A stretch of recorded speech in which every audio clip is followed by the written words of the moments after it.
አባላት ህግደፍ ንኡስ ጨንፈር ሰሜን ጀርመን ሀገራዊ መደባት ልምዓት ንምዕዋት እድልዋት ምህላዎም አረጋጊጾም ካብቲ ቦታ ንዝበጽሐና ሓበሬታ አርሲ ማስመሮም ከተቅርበያ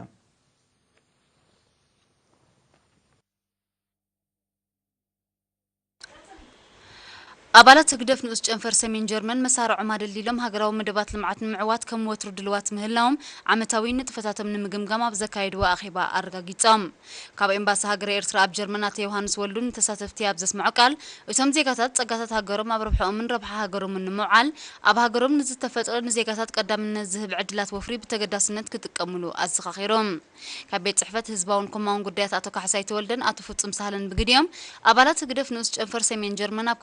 2013 ዘሰላስልዎ መደባት በመሙጋስ ኣብ ዝቕጽል ዓመት እውን ተጻብኦታት ብስሙር መኸተን ምምካት ብተወፋይነት ከም ዝሰርሑ ጽሉዕነቶም ገሊጾም መንእሰይ ሰምሃር ገብረአብ ኣብ ዘቕረበቶ ንቕርጺ ዕላማን መምርሒታትን መንእሰያት ህግደፍ ዝምልከት ሰፊሕ መብርሂ መንእሰያት ንዘካይድዎ ንጥፈታትን በጺሖሞ ዘለዎ መድረኽን ብዝርዝር ኣቕሪባ ተሳተፍቲ በወገኖም ኣብ ዝቐረበ ገምጋምን መግለጽታትን ድሕር ምክያድ ልምዓታዊ መደባት ሃገርን ምድንፋዕ ጻሕርሳቶም ከም ዝሐይሉ ብምርግጋጽ ኣብ ልዕሊ ሃገሮም ንዝተስገደደ ዘይሕጋዊ እገዳታት ንምምካት መኸቶም ከም ዝሐይሉ ኣንጺሮም